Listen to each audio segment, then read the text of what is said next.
Man, the last 9 months have been crazy for everybody. For the entire world. That's true. Yeah. Okay, so what has happened? We have zero agenda for this, just FYI. There is absolutely no agenda for this podcast. No, none. We're just kind of going to get back in it, riff a little bit, see how things have gone for the past few months, talk about where we're at. This setup is way better. And I can see you. Yeah, I know. I'm not Before, stuck beside you in this tiny little hole the of an 7 office. people that watched our podcast would all tell me, you keep just staring at the screen. And I was like, I can't look anywhere else. Where am I? That's the only option. Yeah. My mom told me we should redo the logo. I look like not the current logo, but like the new edition that we did. Yeah. Both Lauren and my mother were like, you look like a chonky boy. You should probably, you're a bit of a chonker. You should slimmer down. Not me personally. I mean, sort of maybe. But so that's one of the things, actually. We're looking for an assistant and a producer. Kind of kicking this whole thing back off and see how we can, So what happened is we both got really busy for different reasons and similar reasons, and we lost our studio. It started with the loss of the studio. Yeah. Right? So our last little podcast studio was a stop on all the property tours I did. It was in our office that's currently being renovated. It was in one of the rental. No, not in the rental units. It was above our office. Yeah, it was in one of the office spaces in the office. So that office has been under renovation for quite a while. Should be done in the next few months. Fingers crossed. Maybe. Hopefully. I mean, it was already renovated when we got it. Yeah. Right? That's fair. That's fair. We did not do any work. Just fair. paint. I don't know. I'm not saying anything. I don't know where the office is. What's the office? What office? Anyways. So our space is unusable at the moment. Yeah. But when that is... And has been unusable for quite a while. 8 months now? So 9 then months? we moved the space. I think we only did one episode. We only did one in that property, yeah. And Marco will say this too. We were getting the place ready when he was there. It was just last second. Super last second. We had to pull out wires from random things. That was the week before Grant Cardone. It was. Yeah. It was the weekend after Monica's event or of Monica's event. Yeah, it was a few days. It was a few days after, I think. Was it? He was in town for the week? Was it after? It was, because I didn't know he was going to be there. And I was like, what are you doing here? Yeah, I had never met Marco at that point. And then we walked past each other on the way into Monica's event. And I was like, shit, hold on. You know who this guy is. Yeah. We're on a podcast in 2 days from now. Yeah, that's really cool, though. No, it was awesome. And so that was an exciting time for us. And then everything stopped. Yeah. Podcast and media-wise. Once that property was renovated, right? That we only had time to do one, and then, I had to rent it out so I could not carry an entire property just for a podcast room. Yeah. Even though that would have been dope. And honestly, if we rent another podcast studio, it probably would have been cheaper. Yeah. Just to do that, keep that property. But anyways. Now we've got a new podcast studio temporarily because no one's in our office or our existing office because of the other thing that happened in 2020, the lovely COVID.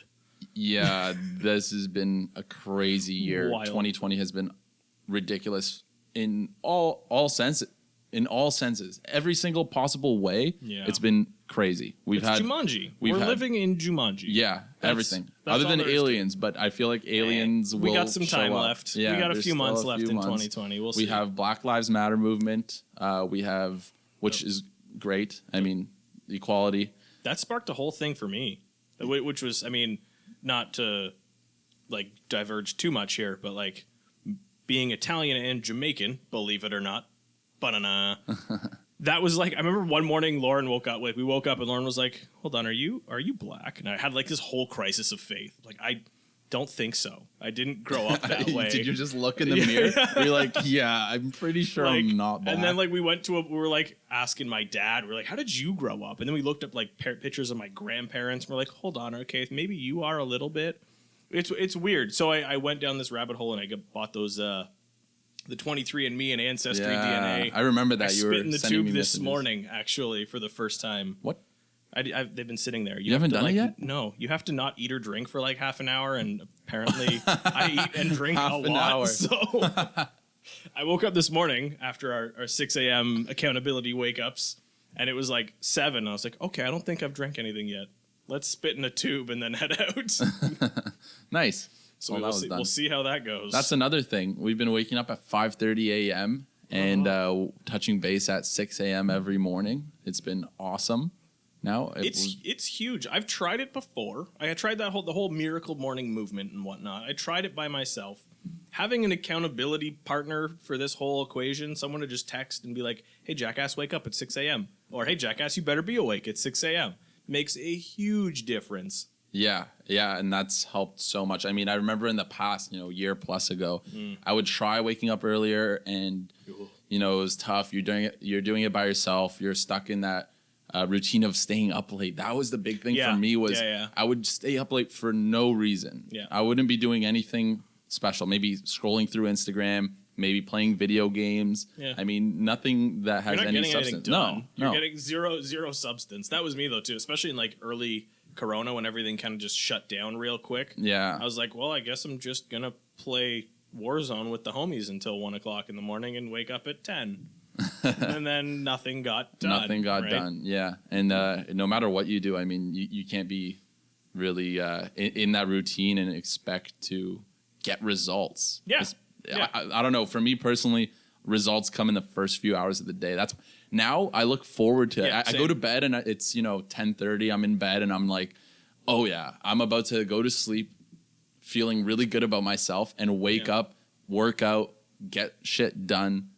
Do the hardest thing in my day first. It's like the time with no interruptions that I can get done everything, and then the rest of the day, it doesn't matter who interrupts me. I've kind of accomplished all those checklist items, the stuff on the tasks and the to-dos. It's huge. They're done before my wife even wakes massive. up. Right? Yeah, I agree. And, I think people find themselves in that position where you come home from work and you've scheduled going to the gym. Mm-hmm. That's the best example to use.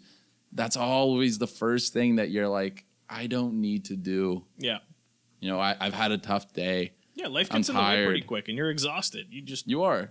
And so doing things like that first thing in the morning, it's nice. There's no excuse. There's no excuse at all. I mean, I remember I was telling you, that was actually today. I was telling you earlier today.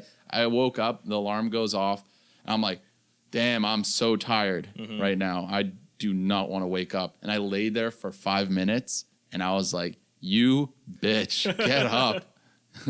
You are doing this to yourself. Exactly. So I woke up, went downstairs, sat in front of the computer, answered a bunch of emails, and got the ball rolling. I don't know what the culture shift was. Maybe it's just, again, having that accountability, or maybe we just finally got the kick in the pants from being too bored from COVID, stuck inside.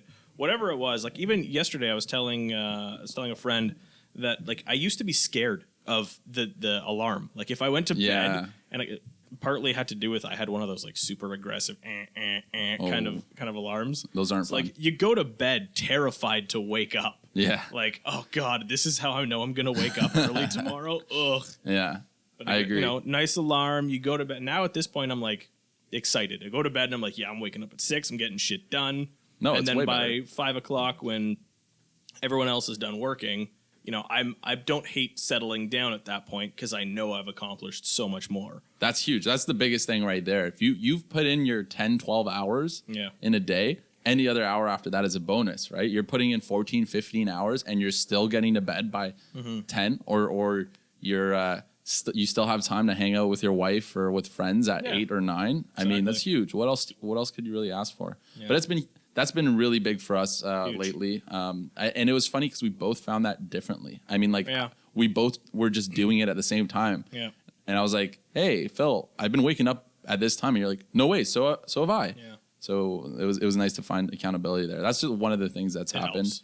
Yeah, we kind of went on a tangent there for just about waking up early. What happened in 2020? So that's what happens. It's like we're vegan right now. Bragging about how early we wake. Everyone should wake up at 6 a.m. Yeah, earlier. What are you talking about? Yeah, sorry. 5 a.m., 4 a.m. 4 a.m. I'll get to the 2 a.m. one day. That's the move. Who does that? Mark Wahlberg. No, I'm okay with. No, I don't think I'll ever start with a 4. No. That's a lot. 5's okay. Anyways, enough about waking up. Oh my God, we're so boring. The Miracle Morning Podcast. Yeah, so other than that, I mean, coronavirus. The world was on fire. The Every time flu. we talk about that, oof. That's the funniest. That's honestly the funniest thing I've ever heard, I think. The Kung flu. Thanks, Donald, for that is just Yikes! awful. All the fun news out of 2020. Yeah, it's been terrible. It's not what you know. What there's no even point of talking about it. We're 6 feet apart. We're good to go. Yeah. I mean, you can see that's easily 6 feet. My arm. I arms. can't touch you. Not that I want to. Yeah. We're also, you know, it's Canada's doing pretty good. I Yeah. think we recently had our first like no death day, and our like we've been in very. Was that Canada very low or was that case. Toronto or was that? It might have been Ontario. I don't really trust the numbers that No. they're giving to COVID deaths. It seems really. Yeah, I don't know. I don't. Let's not we won't talk go on about to that tangent. Yeah, we're doctors now. Conspiracy we actually theorist know what we're talking about here. podcast. No, there's you know what? Too many wires. Under this table. Better to leave that to the professionals. I know. So what have we stay out done? of it. What have we been doing? So you bought a house. I bought a house. What the fuck? I bought a house, and then this guy bought like for myself, and then like we'll get on to that, and then the next week Spiro's like, I bought a house. Was it that way? I think so. No, maybe it was the other way around. Maybe it was the other way around. It was within like a week of around. each other. Maybe you bought one, and then I was like, I think I threw in the offer May 5th. Yeah, it was earlier then. I think I was mid. You were right after me. Yeah, I think, it was right? literally. Yeah, but May. anyways, same time we were both buying homes. So yeah, I bought a house. I'm an investor now. Boom. Huge. Yeah, I mean, not much more I could say about that. That was a big milestone, right? I mean, for everybody. I mean, it's good. I do have a JV. I do have a partner. So you know, we made it work. It works out perfectly for both of us. They get what they want, and I get what I want, and it works out. You know, I'm managing it. I'm running the day-to-days, running the minor renovations and touch-ups that needed to be done. I'm leasing it out. Yeah, it was pretty clean. Right? It was honestly a great deal. Yeah. I mean, we bought it for, I would say, significantly under market value. Yeah. I mean, let's talk about what COVID did to the real estate market for a second then. Because we both bought in very opportune times. Yeah. So like COVID in Toronto kind of struck mid to late March. Everything shut down mid the 17th. Yeah, like I remember properties that had like offer dates on the 17th, 18th, 19th that just got killed. Yeah. Or if they were like 14, 15, 16, they ended up just being fine, right? It was like that real period of time is when things just shut down. And I think nobody knew what the hell was happening. And in the beginning, there were a few clients that were poking around, but very quickly, everybody just went dark. Like everybody, nobody knows what's going on. I think it was April. April was dark. May there were a few was listings, still quite dark. Not many great deals on the market. The ones that did sell in April were very, very few and far between. But the ones that did sell seemed to be at a discount, or they would try and hold that March pricing or February pricing, and then just didn't sell. And I'm not too sure if it was all due to pricing too. It was due to the supply. Yeah. So let's say in April a house is listed that would regularly be worth 800,000, but the market's at $1 million. Then people are going to say, "Oh, the prices are going down now in April because it sold for 800,000." Realistically, it was probably an $800,000 house, anyways. Yeah, exactly. So I don't think the market really took a hit. I think people were a little bit more. It was afraid.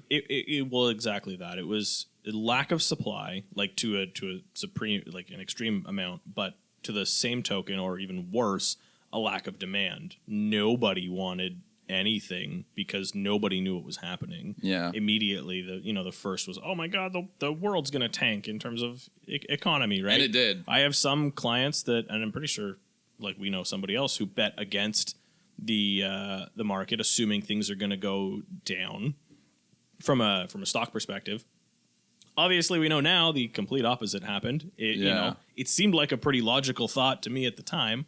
Thankfully, I did not make that same bet, but. Yeah, how is your stock portfolio going? I cleaned it out. So right at the beginning, I remember in the office we had a few days where it was like up and down, and then we knew we were trying to buy something though, and I did not. I knew long term holding, cool. I'm going to be fine with what the stuff I was in anyways, which was primarily tech related stocks, computer parts, and video games and things like that. I know, nerd stuff, which. As we know now, everyone's buying computer shit and playing video games. I probably should have just held this stuff, but because we were trying to buy, I wanted as much cash as I could in hand. It's better just to have it out and then put it in real estate. I cleaned it out. It was basically a break even from where and I only put a lot of that money income from the prior December, so a few months, and I was break even more or less where I took stuff out, so I was fine with that. because that money then ended up going into down payment on the home, like the personal home, finally moving out of the Village of Liberty.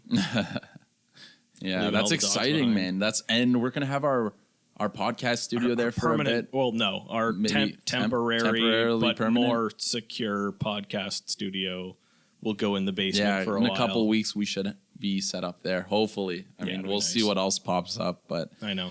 I got some work to do there, but it's all upstairs. It's pretty funny now. Our background, just a bunch of white walls. We're in an insane asylum. Yeah, I know. We should have made them green. At least we could have done some green screen. Yeah, we could have fucked around. It would have been hilarious. Yeah, that would have been good. So about your property now. I mean, good segue. Yeah, that was. The East End. For anyone that knows, like the East End of Toronto, everything for the longest period has been offer date. Everything's got to be super hot offers. Market in the East End. Very, very hot. We found. We kind of went to look, like we had originally started looking primarily on the West End, me being a little West biased because of where all of our investment stuff is, where our office is. But the East End, from Lauren's perspective, being a little bit more family friendly, a little easier access to work, and because I'm driving, it really doesn't matter. I mean, nowadays we're all going to work from home anyways, so who really cares? But we didn't know that going into things. But we found, this place was a little far north from what we originally thought we wanted, and we looked at I think 6 or 7 that day, just as like our intro tour to the area. I say intro tour like she's a client of mine, but as our intro tour to the area, and we saw that house, and then we killed the last, we just canceled the last 2 showings, and we're like, okay, I think we're going home and making an offer on this bad boy. No offer date. We were able to, get $50,000 off. Never thought that happened in, the East End of the Toronto market, and it was conditional, which was bonkers. Nothing crazy. They redid main floor basement to everything mechanical wise. Systems is great. The main floor basement was gutted to the studs less than 10 years ago. Roof's new. Drains and stuff are drains. Plumbing is new. They have a rough in for a bathroom or a kitchen in the basement. Bathroom's nice. Tankless hot water that's paid for, not rental. Nice. That was, I know it's not the biggest thing, but I'm like, shit, nobody does that. Yeah. Right? Me at my property. Yeah. You have a tankless? No, I'm joking. Just flexing. Yeah, no. Maybe though. It does save space. Yeah, but it's really only for the rental. It's just the space. They're bloody expensive though. They're I wouldn't have bought it new. Like if I were just buying the house. They take a little while to heat up, don't they? No, the whole point is it's right away. Is it? It's tankless. But I don't know. I don't live there yet. I guess we're going to find out. Yeah, all right. Well, yeah, we'll see. Insulated, separate entrance basement. So, I looked at it as well, and I was like, if we then upgrade down the road, there's a rental. That into 2 It's already got the rough in. It's got the bathroom. It's got the bedroom. It's an easy unit as well. But the bedroom I'm surprised you're not renting that out now. I know. But it's my office. I'll have fun with it. Our office. Our podcast studio, and then I have a secret hidden office behind. Maybe we'll do a walkthrough when it's all done. Oh, yeah. I'm going to do a smart home series or something, I think. So, okay, that's another all this thing. Craziness. Another thing, we mentioned it earlier. We are looking for an assistant of some sort. Yeah. We've put out the ad. We have a bunch of applications already, which is crazy. I did not think that we would have so many people interested. I know. To work with Phil and the kids. So that's awesome. I mean, it's super exciting, and we're ready to get the ball rolling. We're going to have a videographer. It's going to be mainly a videographer, producer, photographer, assistant. Someone to run the backside of all this podcast stuff. We're not necessarily the best at, but no, we're not the best at, and it's time to pass it on. And as you can tell from our 9-month layoff, yeah, exactly, we need to get back on this. And if we had someone running it, it'd be good. So something you all could look forward to is my vlog, Phil's vlog, and more Phil and the Kid podcasts and videos. Just general content. Yeah, we're going to be blasting that out now. And do some property the tour good thing videos. is, I mean, normally during this time of year, it's the off season, I would say, for real estate. We're people starting go away. We're July now. Yeah, we're starting to. It would usually start to peter off. It would usually into a dead August. Right? It's been a little bit different this year because everybody's at home, so nobody's gone. Everybody's you can't buying. Go on vacation. And we already had the season off, right? We had the season off. April and May, where it usually would have started to then be the hot season, was absolutely dead. Exactly. And then as of June, things are really, really just starting to wake back up. Yeah, and it's been a ridiculous time for everybody. So actually, in my shoes, in my position, I mean, I ran the leasing for Elevate. I still do. Also working in sales. I did take on a property management role, which I know you're pretty familiar with. Took that on a few months ago. It was in need. The company needed somebody to step up. So I took on the role, and that's been insane. I mean, with all the leases, I think at one point I had somewhere near 19 leases at once. That's insane. On. That's I mean, maybe talk about the impact that it had on the COVID had on the rental market then. Yeah, so the rental market. How do you get to 19 leases, and how do you get that number down? How do you get to 19 leases is a mystery to me.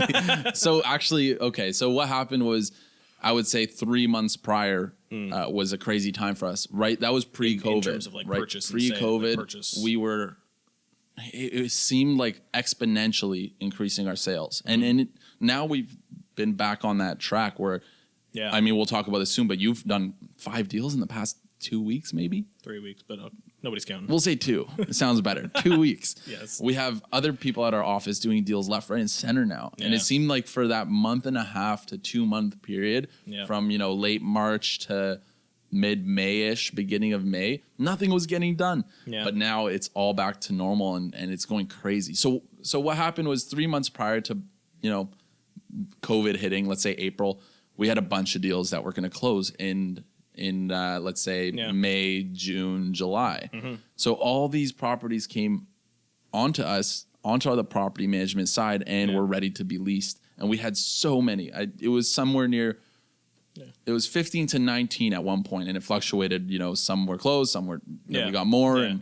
But that was insane dealing with that and property management at the same time. It was I pulled a lot of 15-hour days, and I think there were 2 months there. And this is by the way the first week where I've had any time. Right. This is also a reason that we haven't done this. I've been on his ass for a while to sit down. That's okay. But he's been on my ass for quite a while to sit down and do this. But without the pun. Yeah, no, for sure. I mean, Phil's been like, let's do this, and I've had no time. I mean, ask my girlfriend, ask my friends. It's been ridiculous, and but it's nice now that now that I do have a little bit of time opening up. I mean, the leases are finally done for the most part. Still have a few on the market that have just recently come up. There will always be leases popping up, but are they getting easier? Like, are things starting to move? Are people back looking at the market more so than I would April? say? It's getting more to normal levels. I mean, the showings I hold now are getting a minimum of 4 people coming, which back in the day was still kind of low. I mean, you and I are both used to 10, 20 people coming sometimes. Yeah, and used to have like lineups out front kind of thing. So actually, the lineups are back, which is actually kind of sketchy, to be honest. Yeah, you don't want too many lineups. The first lineup I had was a couple weeks ago, and have the 6 feet apart. Exactly, it was one of your previous clients, and without getting too into their situation, end user home. They're moving out now. It's a rental. They're 2 units. Beautiful home. I know beautiful home, East End Toronto. Yep. And it's so nice, and it shows so well on all the ads that when I booked the showing, and I hit traffic. What the hell happened there? I hit traffic, and oh my God, there was a line out. And this is right when things became a little more laxed. Like, this must have not been. This was a few weeks, maybe. No, this was like 4 weeks, 4 weeks ago. Yeah, early June, something like that. Yeah. And so things were starting to get. It was like, okay, go outside, maybe wear a mask, be kind of 6 feet. Everything had that distance, social distancing. And I got there, and there was a lineup, 4 or 5 doors down, and I was like, holy crap, somebody's going to call the city. I'm going to get in trouble. Oh my God. So this story, I'm going to go off. I just remembered. This is okay. This is fun. I haven't heard this. Yeah. So I'm there, and I get there. It's crazy. People are literally throwing deposits at me in the home. They're like, I'm e-transferring you right now. Spiro the stripper is getting. I'm like, okay, yeah, go ahead. I'm like, I don't usually like doing this out of just good faith and good business practices with leases. I mean, it's different with sales, but I don't like creating bidding wars for leases. I think it's unfair. You post an ad for a lease, and They're not people who have $1 million in the bank that are throwing them out like, I have more, here, take it. Yeah, it's I think people who are there's something different, but like if you're intentionally sparking a bidding war, like how they do in the sales, price it low to expect more, versus if you've priced it where you think is fair, or probably in this case where the landlord is okay, but because it's their home, they're okay with taking maybe a lesser. They're not so cash flow heavy. They're okay with a slightly lower rent to make sure that you get such a good quality tenant. If in that scenario the tenants are like, well, hey, we'll pay more, I'm not going to say no. No, and that's what happened, right? I sat there and I said, and that's pretty much how I explained it. I was like, I have 4 deposits right now. Yeah. At the same price. That's why I don't think that's wild. Yeah, day one, that was like first showing. Not even day one. That was 30 minutes in. Right. It was crazy. They loved it. That's wild. And so I go, listen, 4 deposits, same price. Now, what you can do, and I'm not telling you to do this. I'm not advising you to do this. But if I was you, what would make your application stand out more? And increasing the price a little bit definitely could play a role. And I kind of told them the tricks of the trade, where I said, listen, your offer is, let's say a hypothetical number, 1945. Let's say, just making this up. This is not the numbers of the place. But let's say it's 1945, right? $1,945. Yeah. I said, increasing that to 2,000 seems like a big jump. Yeah. When you go from 1945 to 2,000 and you start with the 2, it feels pretty good for a landlord. Now, I'm not saying this, again, it's not a specific scenario. I'm saying anybody. If somebody paid me that instead, I'd be like, wow, okay, I feel good. Let's do it. Yeah. So I threw that out there. One person said they'll do it. They did it. They took really long with the application. Right. The killer in Come Toronto. on, people. Yeah, they didn't end up getting it. The application fell through. I took the other one. It was a great app. They were all pretty good, but again, went with the best one. It's usually about the application, not the money at that point. So, okay, back to my story. So I get there, and what do I see? I get a WhatsApp message from the landlords. Hey, we went out for a walk. Our cat's pretty timid. First of all, cat. Our cat's pretty timid and gets scared easily. Might run out the doors if the doors are out. Never has, but just be wary of it, right? So just make sure when people are going in and out. Yeah. And by the way, their backyard is awesome. So I definitely said, go outside, open that door and go outside. Right, make sure it's closed, please. Nobody listened. They just left it open. And so I'm sitting there. What happens maybe 5 minutes into the showing? I can't find the cat anywhere.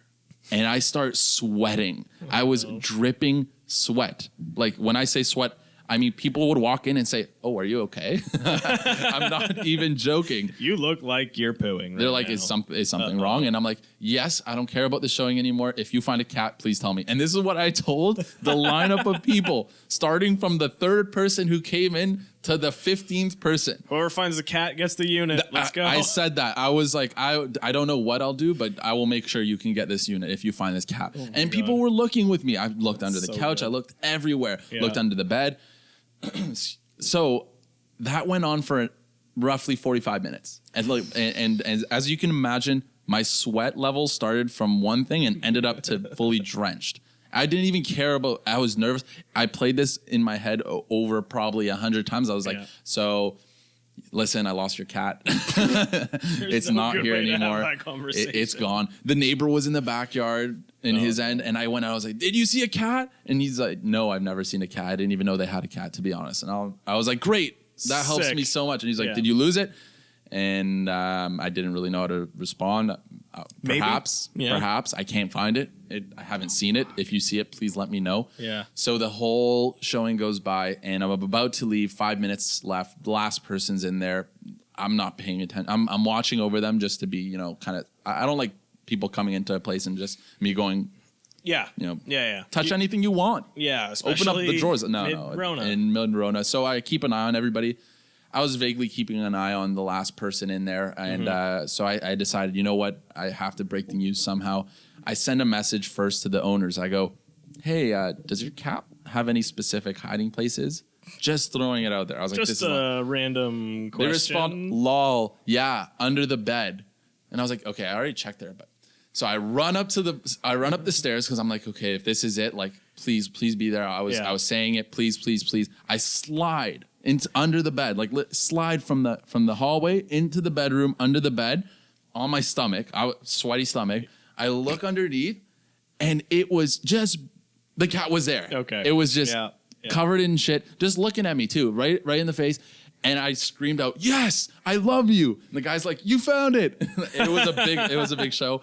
I had That's something so like good. 15 responses, 10 emails in my inbox that night of people saying, "We love the place. Did you find the cat?" That's amazing. And we found the cat. I am so happy that I found it. I mean, I don't know what I would have done. I was in my head. I was like, I have to quit. I don't know how I can ever. I'm ashamed. I'll never work in this town again. Yeah, I was packing up my bags and going back to Waterloo. Yeah, it was rough, man. That was a rough feeling, but we found the cat. So yeah, that's one of the lease stories. I mean, that's only one lease. Yeah, I mean, we can have a full segment on some of the leases that have happened and some of the funniest moments. But I mean, for now, it was a crazy time in my life. The last 2 months, I've learned a lot. I've probably lost some hair. I've lost some sleep. I've lost That's all right. a lot of things. First property will do that to you. And the first property on top, property managing, which is crazy. And property management. And, yesterday we had that big storm, which is also really fun to deal with. Fun random 30 minutes of But hell. You know what? I had to say this. I've loved every second of it. I mean, it's been tough. Definitely not what I want to be doing, the rest of my life, a lot of it. But at this point, I mean, I love it, and there's no better way of learning than just getting into the trenches there. And you're in the perfect scenario, the perfect work environment, the perfect even role to learn from the ground up every single thing that you need to know to run your own portfolio smoothly.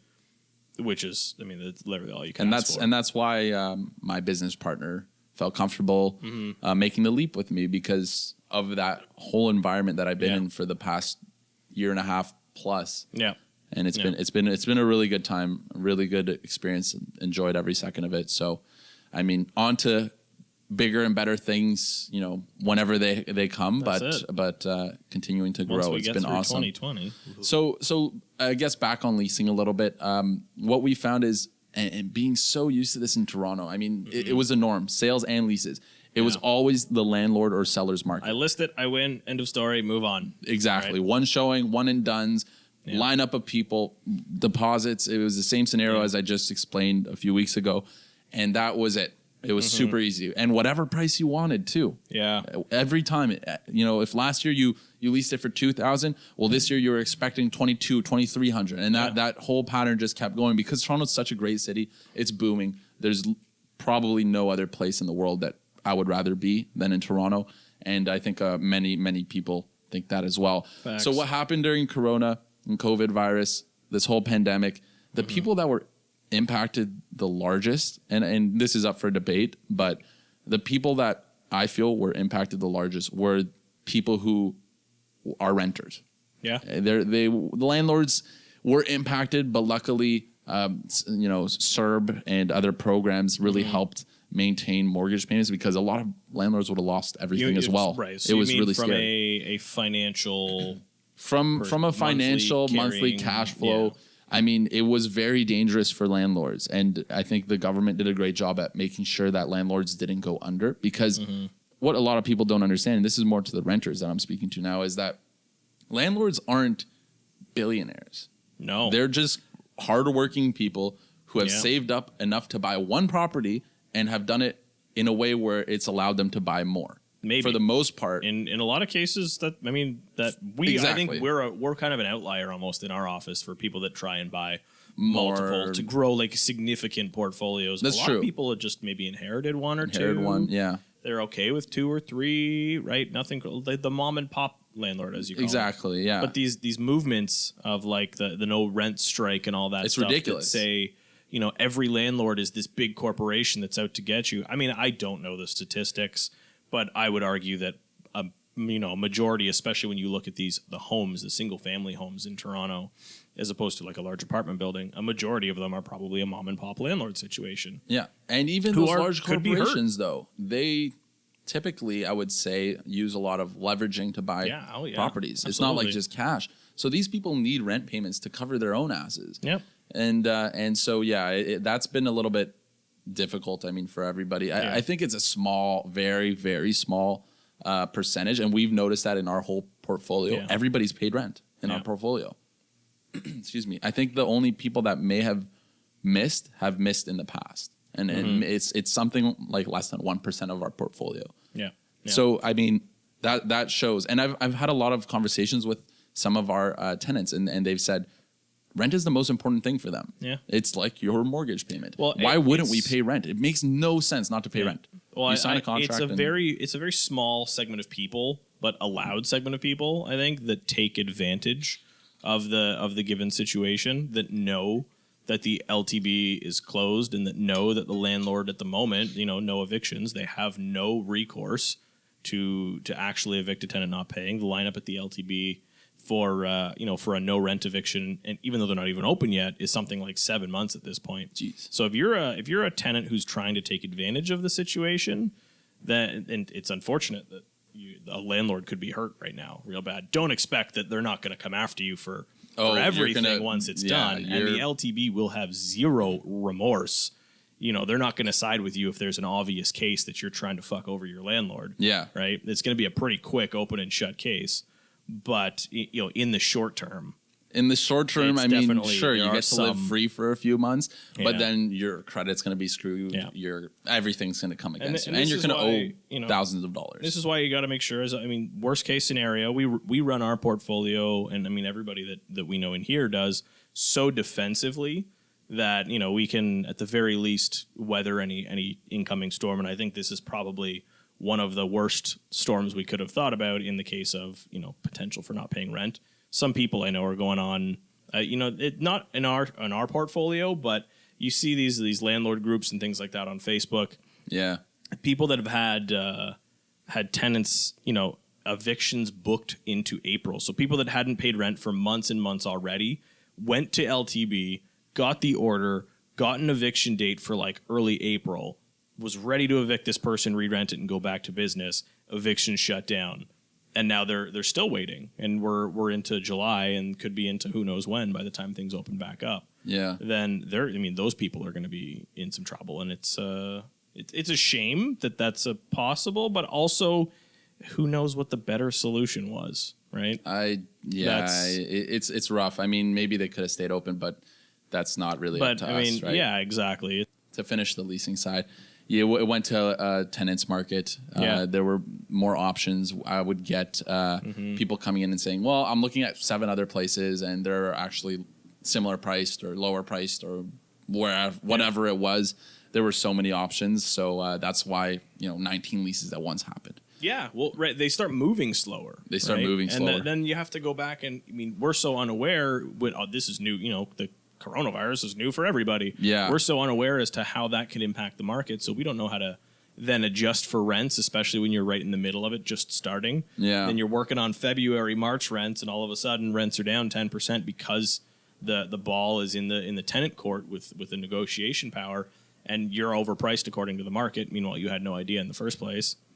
It's in the condos too. The condos got smoked in certain areas with so much Airbnb stock. Yeah, I've said this for a while, and certain people will know that I'm not a fan of the condo as an investment strategy in the long term sense. Like if you're playing for speculation, if you're buying new build, I guess there's a place for that. It's not my strategy, but knowing that I could buy a resale condo, with the good rents of yesteryear and still not cash flow positive in Toronto, I was never a fan, thankfully. And then people were doing the Airbnb thing, right, to try and hack the condo space to make it work. If I can Airbnb it out and I can, double, triple my rents, great. Well, what happens when Airbnb is not a thing? Or what happens when all along you're Airbnb-ing a space that wasn't a legal permitted use for an Airbnb Yeah, something was going to happen. Did something just pass regarding that? I think you're not allowed to do it anymore at all. You never were. It was. It's not a permitted use. Like bed and breakfast is not a permanent use for. That's it. I think you have to. It has to be in your primary residence, unless it is your primary, and then unless it's like a commercially zoned place with a B&B as the permitted zoning use, which your condo at 1030 King is not. Yeah. But so many of those hit the market, and especially from the rental perspective, like I would see listings that were up for rental and for sale, like by the dozens, just like, hey, fill my unit, do something with it, right? Here, yeah. And then like we had, when we told our landlord we were moving out of Liberty, right? We ended up leasing that unit. That we got lucky, but I told him, hey, even in COVID, it's probably like 21, 22, the price of the place. And he was like, yeah, it's just put it for $19.50 or something like that is where we settled on. First day, very similar to the lease. I remember, you were telling me about that. First day, we had like 4 people come through, one-off showings. It was our place. We lived there, so it was easy to show, but I also did not want a ton of people coming through, right? We got 2 applications, and then 3 applications, yeah. And one person was willing to pay more. They were stunning applicant. And then that was easy. They got $2,000 for that place pretty quickly. And then because we're in the towns, I think when you're in a townhouse space in the center of Condo Village, it was a little bit more of a high demand kind of unit. It's so nice and like homey there, and they're so rare, those units. Yeah. It's a nice little area for sure. It's great. And then the next couple of weeks, I listed his 2-bedroom condo in DNA 3, which is a stunning building. Like one of the nicest buildings in the area, corner unit, 2 bedrooms. We had it posted at like a $200 discount from the rent that the previous guys were paying. Nothing. Just dead. And the tenants they kind of left very quickly. So the tenants, I guess, were able to work from home or work from wherever. They left the unit, and they left the unit like they ran away from I don't even know, apocalypse. The unit looked like shit. Oh, that's the worst. And because of I went in to take photos. And, if it were non-COVID, maybe I would shove a couple things here and there, right? I don't want to touch all their shit and move it around, right? No. So I just took the photos as it was, opened the blinds a little bit, turn the lights on, play with the filters, make it look as good as I could. Exactly. But it still looks like shit. And then they finally moved out, and we relisted, and all of a sudden now it's starting to turn around again. But we had it up for, 3 weeks, and at one point I would look, and I would see, okay, what else is in the neighborhood? Like, what are we competing with now? Yeah. And from when we first listed it, unfortunately looking like shit, and then from the time that we now relisted it with it vacant, cleaned, new photos, all that type of stuff, same rent, there's like 40 competing units in a certain block radius that are cheaper by like $300 than this unit. I mean, being in the nicest building in the neighborhood doesn't really mean shit when everyone's trying to save $500 a month. Which is significant. Huge. Right? Significant amount of money. Absolutely. So, I mean, that one's still listed. So, if anyone wants a 2-bedroom at DNA. But well, tell me a little bit more about the things that you closed in the last couple of weeks. That was insane. Yeah. That was crazy. It started at the beginning of our early morning. Okay, sorry. This is like the week of our early morning. As a licensed realtor. Just closed year one, July 1st. And how many millions did you do in sales? I think it was like 13. Not bad 14 for million. a first year. Yeah. First year realtor. It's pretty good. That has to be in your sales average there. I mean, your commission is probably in the 1% of realtors. Can neither confirm nor deny these allegations. Actually, I can confirm them. They are in the 1% of realtors. I think it's something like 5-10% of Toronto realtors actually make a living. I think it was 10. The stat I saw from 2017. So I mean, this is old, but I remember we pulled it up like a while back. It was like the 0 to 50% do 0 to 1 deal a year, right? A lot of agents of the 52,000 licensed realtors in Treb are they do like 1 deal a year. They're part-time. Right, part-time, and then the next bunch up do like 2 to 4, still fairly part-time kind of thing, and then I think it was 10 plus. And this is deal volume, not like dollar figure related. I think it was like 5 to 10% do 10 plus deals. Yeah, right. I don't remember what like the 1% or whatever looked like. Whatever it is, but everyone's 1%. I'm the best realtor. Star according to my mom. That is an actual ad. I know. It's probably one of the better ones I've seen. Yeah, but yeah, no, it's been a good year. Had a good support system to assist in having a good year. Right. Definitely. Had a good groundwork. Literally being in the same spot you are now. a couple years ago, getting all that stuff settled, having worked with investors in various capacities for quite a while also helped. But, the podcast helped, letting people know. A lot of buddies that had no clue, and this is how social media works, folks, and I am shit with it, but it still works. But, letting people just know what you do. You're the dog dad now. Shit. That's my thing. Yeah. Well, at least you have a thing. Where's Waldo? Yeah, that's fair. That was my... No, I'll take dog dad. Dog dad's not bad. Callie is easy content. So what happened? You had what, four or five deals? Was it this past? Since COVID, so there was one condo deal. I was working with a buddy to try and buy the condo that he lived in, which was going up for sale.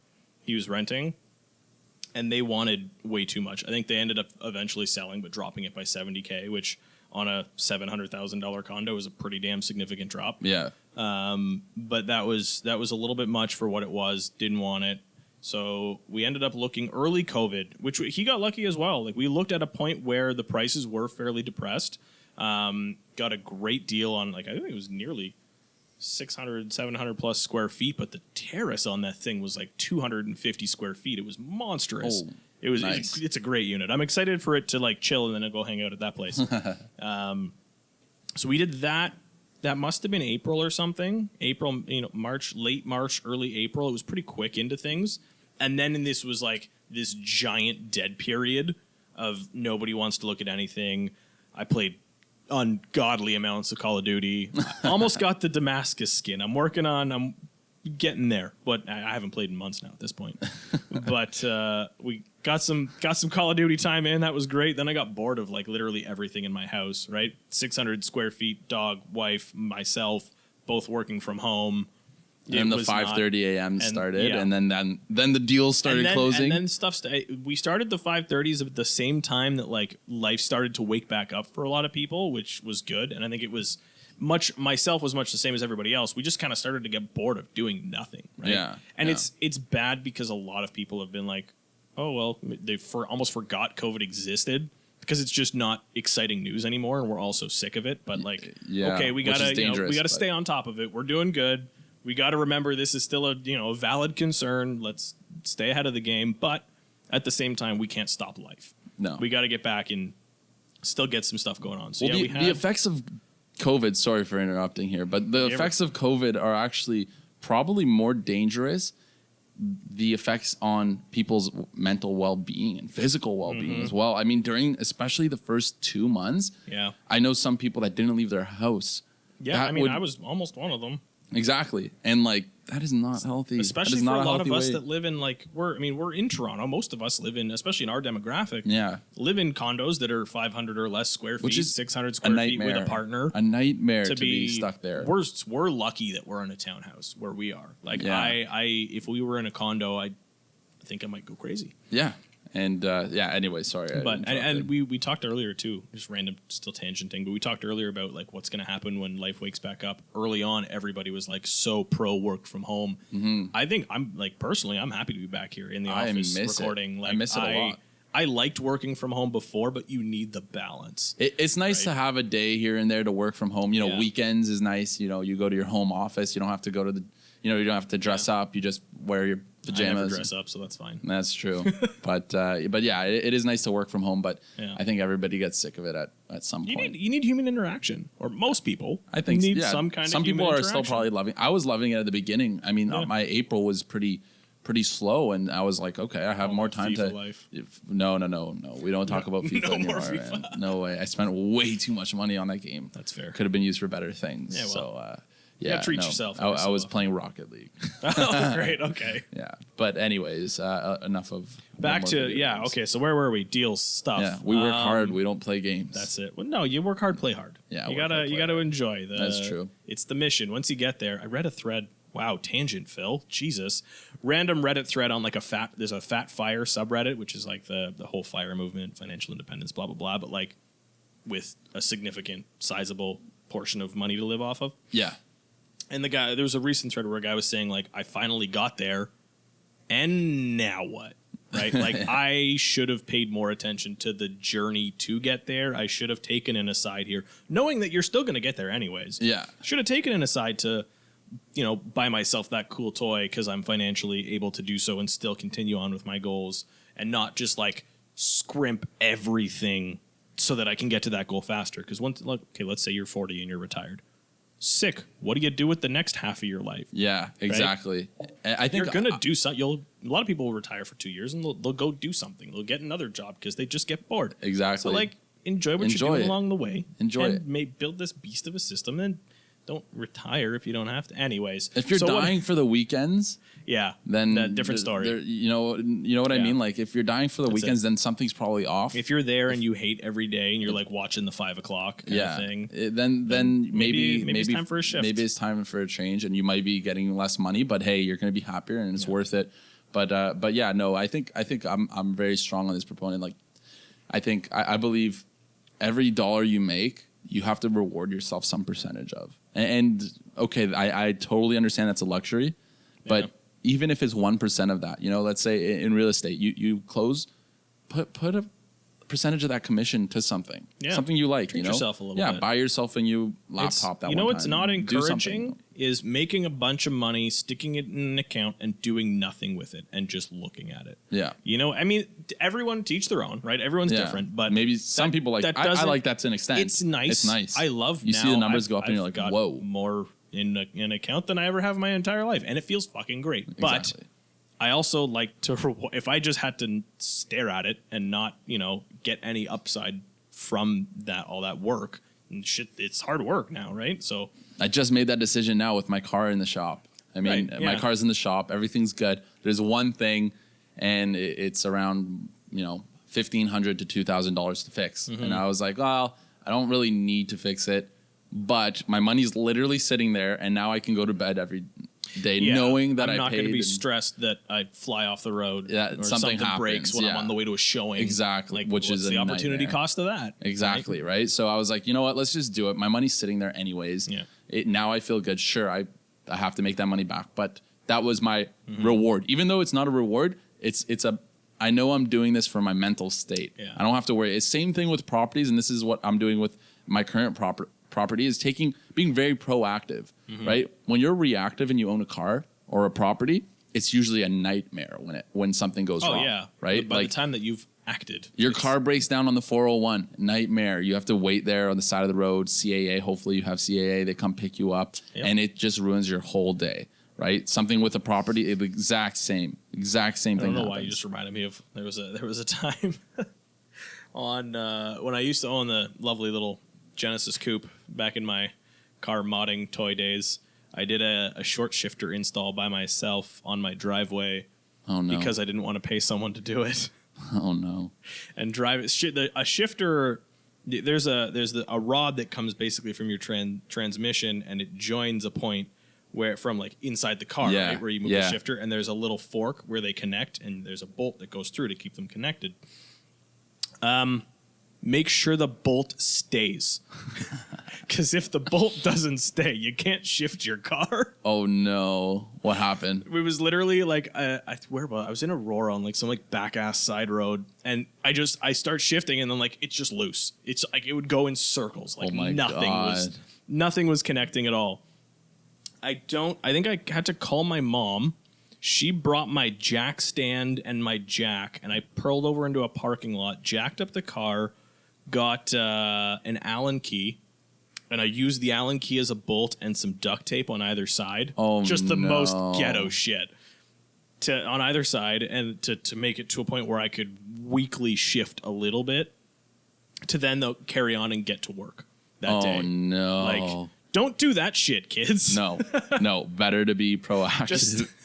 I mean, if you can't it's afford also a luxury, to do it but right, just don't do it. Right? Yeah. Anyway, how the fuck did we get here? I don't know. It's been. There's just so much. We could do this for like 3 hours and still just be tangenting and not talk about anything weird. Property stuff, deals. That's where we started. You're right. First deal after the condo was ours, which also was probably a big spark, right? $1 million house, fat fucking mortgage. Wasn't ready for that shit. Am ready for that shit, but like it was a fire. You don't understand though when you're ready, right? Because it's something so new. Yeah. Right? And So we were like, boom. You do anything for the first time. Buy your first car, buy your first house, buy your first set of clubs. And like it's so much clubs. different too than like, I mean, we've bought investment properties before, right? We know the process. It's different. You don't even care. There's no emotion, right? It's just numbers. 100%. It makes sense. The only emotion is excitement. I've never looked at Pinterest for a fucking rental. No. Right? I've been on Pinterest every day for every corner of every room because I need to make sure it's done slowly and properly and it's the most boss bitch house. But so that got me started. I would say my own deal was like the Kickstarter, and then it was like, shit, I better wake up and make some money because this mortgage ain't cheap. I don't even remember what the first deal was. They all came at one. There was 3 in a row on like 1, 2, 3 days. I remember that. Yeah, Monday, Tuesday, Wednesday. Buddy of mine from high school was the first one to reach out. He had started looking, and I think I posted about us moving and renting our place on Facebook, and I think that sparked that conversation. Social media. That's it. He was looking. We did I think we only saw like one property. Literally saw one property with him, but it was very close to where he lives. It was a complete fixer-upper, but he's in the trade, so he's got that little bit. A, he's close. B, he's in the trade, so he's got the connections, right? And it was pretty gross inside, but like the bones are clean. And for him, knowing I can do the rest myself, clean bones, great house, detached, away we go. 11 offers, and he sniped that one. Damn. Literally, like, yeah, that was impressive. I don't think I've won 11 offers yet or 10 plus offers yet, and he was just like, boom, let's go. Like, but it worked. The best. Worked out super well for him. The next day was a client I've been working with since January who found our podcast, by the way. She called. Still waiting for my commission check. It hasn't closed yet. Don't worry. Okay. But fuck off. You might get a steak. My partner. She called the Elevate line, but then was like, "You looked familiar." When I first met her, she was like, "You look familiar," right? And apparently, she had watched one of our videos on Burr and like to learn how the investing in Toronto works. Working with her for quite a while. It was very specific, very niche case. The property that she was looking for, was lucky enough to find one, no offer date, went in there, got it conditional. It was very touch and go with the inspection, a lot of hand holding. I mean, we both listened to that Ryan Serhant book about the emotional roller coaster of like buying it. I've never heard somebody more excited than when I called her and told her we got the offer accepted. And then it was almost like cold feet right the next day, right? And different emotions when you do the inspection and the negotiation. And I think they're going to tell us to take a hike. And then by the time it's all done and firmed up, it's back to being super excited again. Those emotions are across the board. Yeah, any it's purchase super you common. make, it Absolutely. is. It is. I had the exact same. Sorry for interrupting, but same experience. It's a little bit different, but with the lease, I leased out one of our places, one of our portfolios, one of our units, and it was a great unit, a little bit lower rent than last time, but it was a great unit, and she loved the place. She's super awesome, really excited to move in. And she loved it, wanted to close it off that day, everything, texting me, it's going to happen. She's super excited. The next day I get a call and she's like, well, I don't know right now. I'm just thinking about it. And I know I love the place. I know I'd be super happy there, but something inside me is making me really anxious and nervous. And now I'm overthinking and I feel all these emotions and I'm going crazy in my head. And I said, okay, let's talk through this together. Yeah. And I predicted exactly every emotion that she would feel after that situation. Yep. And I walked her through the process. I said, you know what? You were super excited. And then it sunk in that you're going to have to spend whatever that amount is every month. And that hurts. That feeling hurts no matter if it's buying that pair of shoes that you love or that new game or that new dress or that purse or whatever it is. It's that feeling of as soon as you do it, you're like, oh, that kind of hurt. That was a week of my life that I just paid. And it took me a week to make that money. So you're going to feel a little bit upset and then it's going to kick in and you're going to kind of live with it. You're going to be like, you know what? I've made my bed and now I have to deal with it. Yep. And you become complacent. And then you realize, you know what? Maybe I made a good decision that maybe I should trust myself. You know what? I kind of like this. And then you end up loving it again. That emotion comes back. So I explained that to her, and she goes, "I've never had anybody explain just like walk me through. But I feel so much better just knowing that. Yeah, She followed through, sent the deposit, signed the papers. The next day, she sent me a message. I am super excited again. Nice. You know, I'm so happy we walked through it together. You know, you're the best. Thank you so much. And it worked out. And it was the exact scenario that you were in. I mean, different amount of money, so different amount of pressure on the person, right? Absolutely. Your client was freaking out because everybody would be. You know, your life savings to some extent is going to be on the line, where your 2-week wage is different. I do this for a living. We have bought multiple investment properties before, and still for our purchase, there were times where, and I would I do the same thing to myself internally, but being like, oh shit, is this? Like, stop it, you stupid. You know how this goes. Yeah, exactly. Exactly. You made the right move. You ran the numbers a million times. It's even invested. Just fuck off. You did the right move. Exactly. Right? So back to your deal. Yeah. That was deal number 2. So this was literally Monday, Tuesday of the same week. Wednesday, I had an offer presentation date for a listing of mine, that listing was wild. This is how weird kind of COVID was. It was a flip property, absolutely stunning. They finished it well. Staging was bang up. Like, photography was great listing. Pre-home inspection, 7 days, 8 days. I think we had 50 plus showings. Damn. Tons. Wow. Offer date, 3 offers.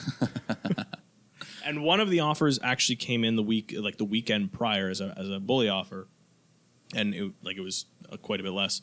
And we turned that down, and in hopes that we would have significantly more the night of. And we were rather shocked when we did not have more the night of, but thankfully that person actually came in stronger and is the one that ended up getting it. And I actually met the buyers when I got the deposit check, and they're super nice couple, very happy that they've got the place, starting a young family, all that type of shit. Yeah.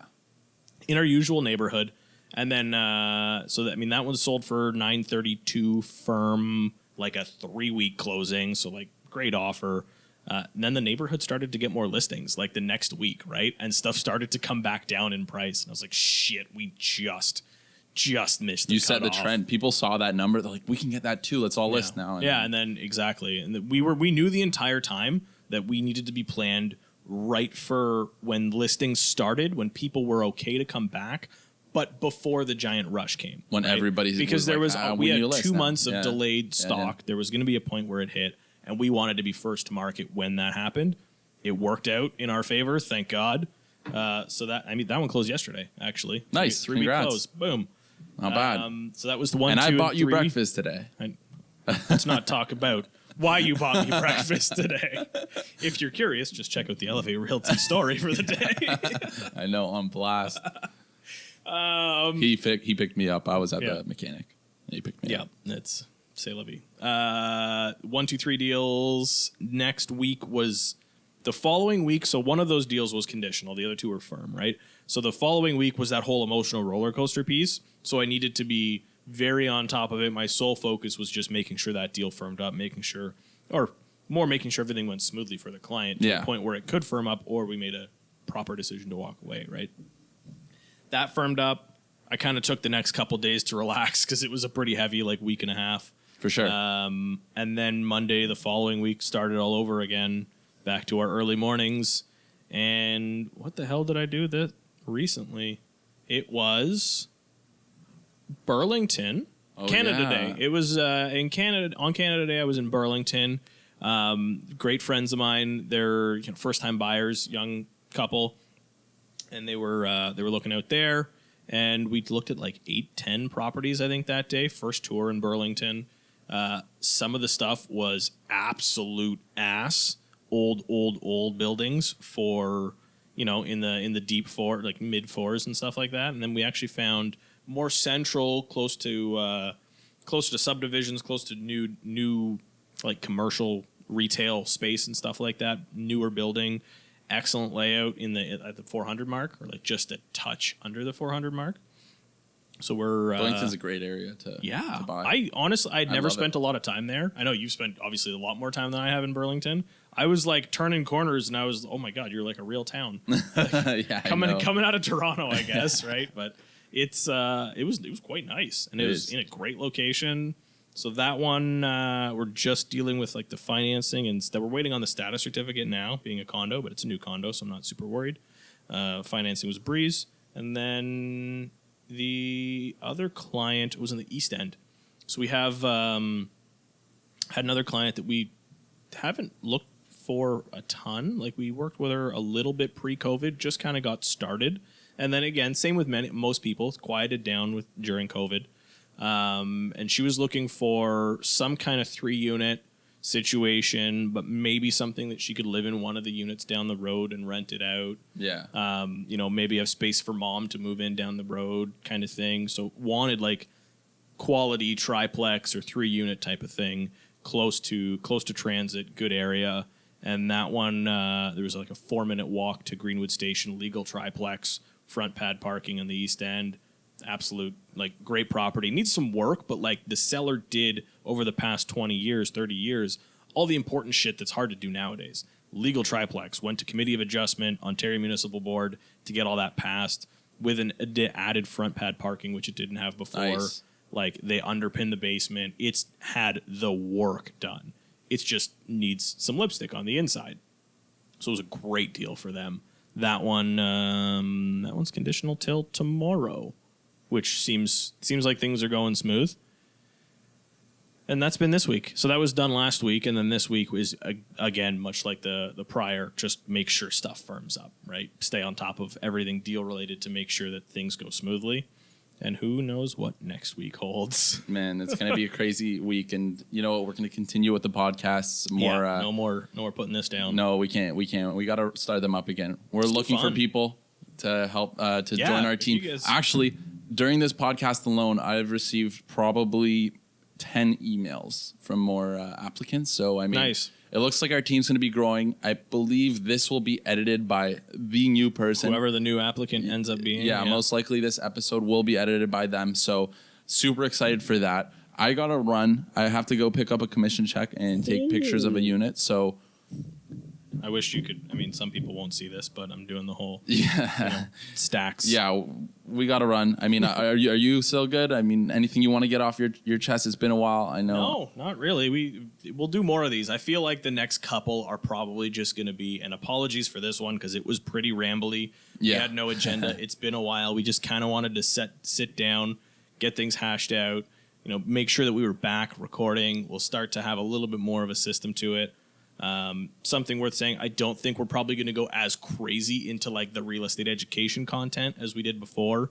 Things will shift to a little bit more of a laid back style, which is I think just more us anyways. Yeah, I think we got it, off our chest, the knowledge, the how-to sort of things. You can always go back to our first few episodes there and we'll bring learn, it back, a little bit here and there. I'm sure we'll start dropping some knowledge. I mean, our lives are heavily pretty much real estate involved all in the time. Estate. Yeah, anyways. Pretty much. I mean, our early morning real estate talks are always that's literally all we happening. do. So I mean, there's still going to be things that everybody's going to learn and keep up to date with us. But this is more of a look in our lives, if you even really care about our lives.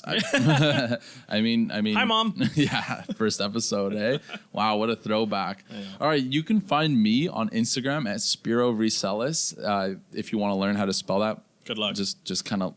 I'm sure it'll be try in the your show best. notes. I mean, it's going to be in the show notes, but if you're watching this, you probably already know how to spell my name. That's fair. So yeah, you can find me there, Instagram, Facebook, wherever, realistically. But Instagram is the best place to really contact me. And for Phil, what's yours? Yeah, you'll find me Instagram, Facebook, LinkedIn, Phil Gardner, or Instagram, I should say. It's at philg.re. Yeah.